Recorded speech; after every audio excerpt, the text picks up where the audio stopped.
வணக்கம் நண்பர்களே, உற்சாக நியூஸ் சேனலை பார்த்து கொண்டிருக்கக்கூடிய நண்பர்கள் அனைவருக்கும் முருகனின் அருளால் இனி வருகின்ற நாட்கள் அனைத்தும் நல்ல நாளாக மாறட்டுங்க. உங்களுடைய பிரார்த்தனை வேண்டுதல் எதுவாக இருந்தாலும் நிச்சயம் அந்த முருகனின் அருளால் நிறைவேறுன்னே சொல்லலாம்.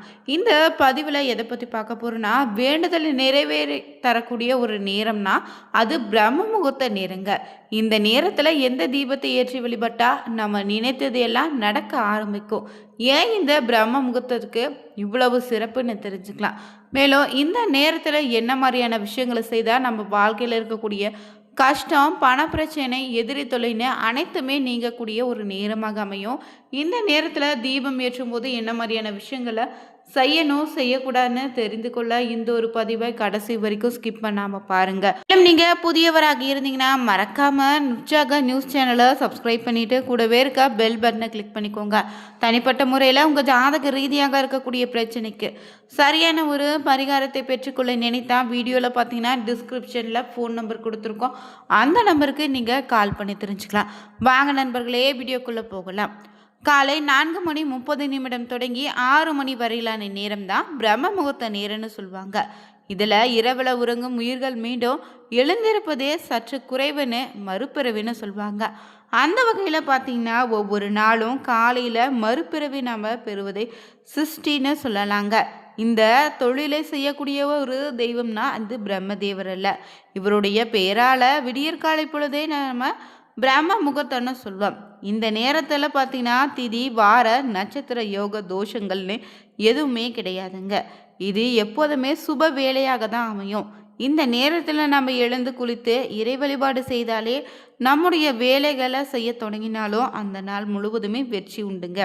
பார்த்தீங்கன்னா மற்ற நேரத்தில் வரக்கூடிய காற்று விஷக்காற்று போல இருக்கும். ஆனால் பிரம்ம முகூர்த்தத்தில் வரக்கூடிய காற்று அமுத காற்றுன்னு சொல்லலாம். ஏன்னா காலையில் பார்த்தீங்கன்னா சித்தர்கள், மகான்கள்னே யோகிகளுடைய அருள் உண்டுங்க. அந்த நேரத்தில் நாம் என்ன செய்கிறோமோ அதே பொறுத்து நம்ம வாழ்க்கையே மாறும்னு சொல்லுவாங்க. இந்த நேரத்தை சரியாக பயன்படுத்தி குறிப்பாக பார்த்தீங்கன்னா 21 இல்லைன்னா 48 நாட்கள் பயன்படுத்தி கொண்டு வந்தாலே பழக்கமாயிடும். இது நம்முடைய வெற்றிக்கு பார்த்தீங்கன்னா அழைத்து செல்லுங்க. அதே போல் இந்த நேர வழிபாட்டின் மூலம் வீட்டில் இருந்த கஷ்ட நிலை நிச்சயம் மாறும், கடன் தொல்லையும் தீரும், கணவன் மனைவிக்கு இடையே பார்த்தீங்கன்னா ஒற்றுமையும் மேலுங்கும். மேலும் இந்த பிரம்ம முகூர்த்தத்தில் இறை வழிபாடு மேற்கொண்டாலே பல மடங்கு புண்ணியத்தை நீங்கள் பெறலாங்க. அதே போல் நமக்கு தேடி வரக்கூடிய அதிர்ஷ்டமும் அதிகம் உண்டு. இந்த நேரத்தில் பார்த்தீங்கன்னா தேவர்கள், தேவதைகள்னே திருமால், சிவபெருமான், மகாலட்சுமின்னு அனைத்து தெய்வங்களும் நமக்குள்ள அருள் பாலிப்பதாக சொல்லப்பட்டிருக்கு. அதனால் இந்த நேரத்தில் தெய்வங்களுடைய பார்வை நம்ம மீது படும்போது நம்முடைய துன்பங்கள் அனைத்து நிச்சயம் மறைந்துடுங்க. வாழ்க்கையில் சகல சௌபாக்கியமும் உண்டாகும். இந்த பிரம்ம முகூர்த்த நேரத்தில் எழுதுவது மட்டும் போதாது. அந்த நேரத்தில் விளக்கேற்றி வழிபாடு செய்தால் இன்னும் சிறப்பான பலன் உண்டு. தொடர்ந்து பார்த்தீங்கன்னா நீங்கள் 48 நாட்கள் எண்ணிக்கையில் ஒரே ஒரு வேண்டுதலை மட்டும் நினைத்து விளக்கேற்றினாலே அந்த விசேஷம் பார்த்தீங்கன்னா அப்படியே நடக்க ஆரம்பிக்கணும்னு சொல்லலாம். இது பொய் இல்லைங்க. பலரும் பார்த்தீங்கன்னா அனுபவ ரீதியாக பார்த்தீங்கன்னா சொல்லக்கூடிய ஒரு பரிகாரமாக நீங்கள் எடுத்துக்கலாங்க. பிரம்ம முகூர்த்த தீப வழிபாடு பார்த்தீங்கன்னா மேற்கொள்வதன் மூலம் நம்ம வாழ்க்கையில் இருக்கக்கூடிய வளமும் நலமும் இன்னமும் பெருகிடுங்க. நல்ல அகல் விளக்கு ஒன்றை எடுத்துட்டு அதில் நல்லெண்ணெய் ஊற்றி விளக்கேற்றுங்க. தொடர்ந்து 48வது நாள் முடியும் போது நீங்கள் எதை நினைத்து விளக்கேற்றி வழிபட்டீங்களோ அது நிச்சயம் நடந்திருக்கும். மேலும் இந்த தீப வழிபாடு பார்த்தீங்கன்னா குறிப்பாக திருமண தடை விலக நினைத்தாலும், நல்ல வேலை கிடைக்க, கடன் சுமை குறைய, நல்ல கணவன் அமைய, நல்ல மனைவி அமையினே, குழந்தை பாக்கியம் உண்டாகன்னு இப்படி எந்த வேண்டுதலாக இருந்தாலும் அது நினைத்து அந்த விளக்கை ஏற்றினா சிறப்பான பலன் உண்டு. நீங்கள் இந்த ஒரு பரிகாரத்துக்கு முக்கியமாக உங்களுக்கு தேவைப்படக்கூடிய பொருள் என்னன்னா கருப்பட்டி தாங்க. பெரும்பாலான சுத்தமான கலப்படம் இல்லாத கரும்பட்டியை வாங்கி வச்சுக்கிட்டு அதை தூள் செய்து ஒரு டப்பாவில் போட்டு வச்சுக்கோங்க. தினமும் அதிகாலை நேரத்தில் பார்த்தீங்கன்னா 4 மணியிலிருந்து 5 மணி வரை இந்த ஒரு விளக்கை உங்கள் வீட்டில் பூஜை அறையில் எரித்து வழிபடுங்க. காலையில் எழுந்து குளித்துட்டு தான் இந்த விளக்கை ஏற்றணுங்க. பூஜையில் ஒரு மண் அகல் விளக்கை வச்சு அதில் நல்லெண்ணெய் ஊற்றி 2 சிட்டிகை இந்த கருப்பட்டை தூளை போட்டு பஞ்சு திரியிட்டு விளக்கேற்றுவதும் தினமும் பிரம்ம முகூர்த்த நேரத்தில் இந்த விளக்கேற்றினா இன்னும் சிறப்பான பலன் உண்டு. இந்த விளக்கிற்கு முன்னாடி நீங்கள் அமர்ந்து பார்த்தீங்கன்னா குலதெய்வத்தை நினைத்து உங்கள் வேண்டுதலை பழிக்க நம்பிக்கையோடு பிரார்த்தனை செய்யணும்.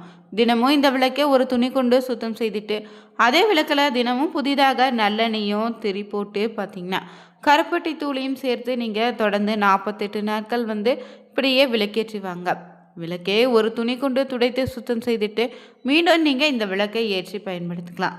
எளிமையான இந்த ஒரு வழிபாடு தான். ஆனால் இந்த வழிபாடு பார்த்தீங்கன்னா இந்த பிரம்ம முகூர்த்த நேரத்தில் செய்வது ரொம்பவே சக்தி வாய்ந்த நேரமாக இருப்பதால் தொடர்ந்து 48 நாட்கள் விடாமல் இந்த வழிபாட்டை மேற்கொண்டிங்கன்னா ஒரு சக்தி உங்களுக்கு தெரியும். ஒரே ஒரு கோரிக்கை மட்டும் இந்த தீப வழிபாட்டில் வச்சுக்கோங்க. நிச்சயம் 48 நாட்கள் முடிவதற்குள்ள அது நிறைவேறுங்க. பிரம்ம முகூர்த்த நேரத்தினுடைய சிறப்பு என்னென்ன, இந்த குறிப்பிட்ட நேரத்தில் விளக்கேற்றி வழிபாடு செய்ய சொல்வது ஏன்னு தெரியுமாங்க?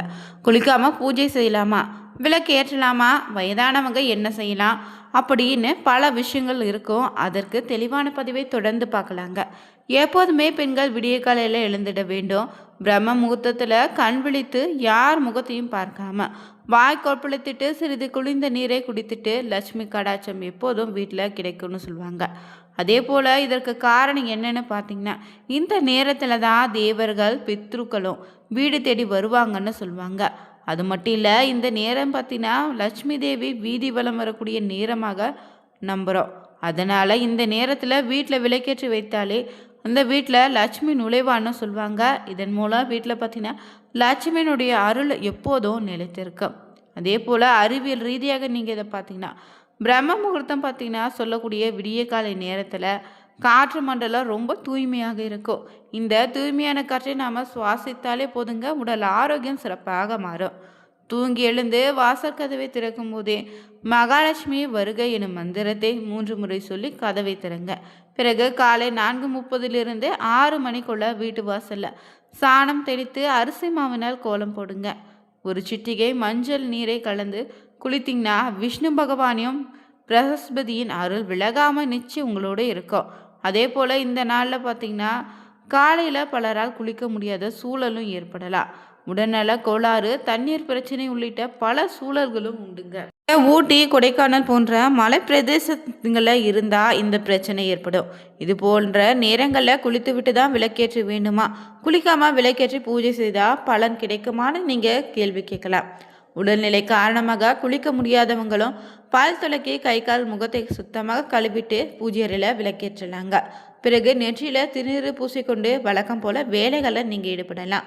இதில் பார்த்தீங்கன்னா வயதானவர்களாக இருந்தீங்கன்னா முடிந்தவரை நீங்கள் கண்டஸ்தானம் சொல்லக்கூடிய கழுத்தோடு குளித்த பிறகு பூஜிப்பதும் நல்லது. ஒருவேளை அதுவும் முடியாத நிலையில் கை கால்களை தூய்மையாக செய்த பிறகு ஆடை மாற்றிய ஆண்கள் திருநீரும் பெண்கள் மஞ்சள் குங்குமம் மஞ்சள் நீரை தலையில் தெளித்து கொண்டு பூஜை செய்திடலாம். இதில் தீட்டு காலங்களுக்கு பொருந்தாதுங்க. அதே போல் மந்திரங்களை உச்சரித்து பூஜை செய்ய வேண்டும்னா பரிகாரத்திற்காக விளக்கேற்றி பூஜை செய்ய வேண்டும்னு நினைப்பவங்க பிரம்ம முகூர்த்தத்தில் என்றில்லாமல் எந்த நேரத்திலும் கட்டாயம் குளித்துட்டு தான் விளக்கேற்றி வழிபடணும். அதே போல் குறிப்பிட்ட நாள் விரதம் இருக்க நேரிட்டாலும் உடலுக்கு மட்டும் குளித்துட்டு தான் வழிபாடுகளை மேற்கொள்ளணுங்க. விரதம் ஆரம்பிக்கும் நாள் விரத நிறைவு நாட்களை மட்டும் நீங்கள் தலைக்கு குளித்துக்கலாம். அதே போல் இந்த பிரம்ம முகூர்த்தம் இல்லாமல் விளக்கமான நாட்களில் குளிக்காமல் விளக்கேற்றலாமான்னு நீங்கள் கேட்கலாம். திருமணமாகாத கன்னியர், வயது முதிர்ந்த பெண்கள் குளிக்காமல் விளக்கேற்றி வழிபடலாம். ஆனால் பார்த்திங்கன்னா திருமணமான பெண்கள் நிச்சயம் பார்த்திங்கன்னா குளித்த பிறகே விளக்கேற்றி வழிபட வேண்டுங்க. குளிக்காமல் நீங்கள் சாமி கும்பிடலாம். அதே போல் காலையில் எழுந்தவுடன் கை கால் கழுவி நெற்றியில் திருநீர் பூசிக்கலாம். ஆனால் காலையில் விளக்கேற்றி பூஜை செய்யக்கூடிய நபர்கள், கோயில் வழிபாடு செய்பவங்களும் அவசியம் குளிக்க வேண்டுங்க. அதிகாலை எழுந்து குளித்து வீடு மற்றும் பூஜை அறை சுத்தம் செய்யுங்க. பூஜை அறையில் தீபம் ஏற்றி மனதார வேண்டிக் கொண்டால் நிச்சயம் பிரார்த்தனை நிறைவேறும். பிரம்ம காயத்ரி மந்திரம், சிவ வழிபாடுகள் என்னென்னா மகாலட்சுமி கனகாதர ஸ்லோகம் சொல்லலாம். பிரம்ம முகூர்த்த வழிபாடு சொல்லக்கூடிய சூரிய உதயத்திற்கு முன்னாடி அதிகாலை 4:30 6 மணி வரையிலான நேரத்தில் நீங்கள் பார்த்தீங்கன்னா பிரம்மா சரஸ்வதி தேவியை வேண்டி செய்யக்கூடிய புண்ணியமான வழிபாடாக அமைங்க. இந்த நேரத்திலிருந்து விளக்கேற்றி வழிபட்டாலே வாழ்க்கையில் நிற்கக்கூடிய பிரச்சனை விலகும். மேலும் இந்த நேரத்தில் தியானம், இறை வழிபாடு செய்தால் மன அமைதி பெறுவீங்க. செல்வம் வாழ்க்கையில் பெருகிடும். கல்வியில் சிறந்து விளங்கலாம். தடைகள் நீங்கி நினைத்த காரியம் கைகூடி வருங்க. இந்த நேரத்தில் செய்யக்கூடிய எந்த ஒரு சுப காரியமும் பல மடங்கு புண்ணியத்தையும் வெற்றியையும் தரும்னு சொல்லுவாங்க. தவறாமல் இந்த நேரத்தில் தீபம் ஏற்றி வழிபட்டால் நிச்சயம் பார்த்தீங்கன்னா 21 நாட்களுக்குள்ள உங்களுடைய வேண்டுதல் நிறைவேறுங்க. இந்த வீடியோ பிடிச்சிருந்தா ஓம் நமச்சிவாய போற்றி எனும் மந்திரத்தை கமெண்ட் பாக்ஸில் மறக்காமல் பதிவிட்டு சேனலை சப்ஸ்கிரைப் பண்ணிக்கோங்க. லைக் பண்ணுங்கள், ஷேர் பண்ணுங்கள், கமெண்ட் பண்ணுங்கள். Thank you viewers.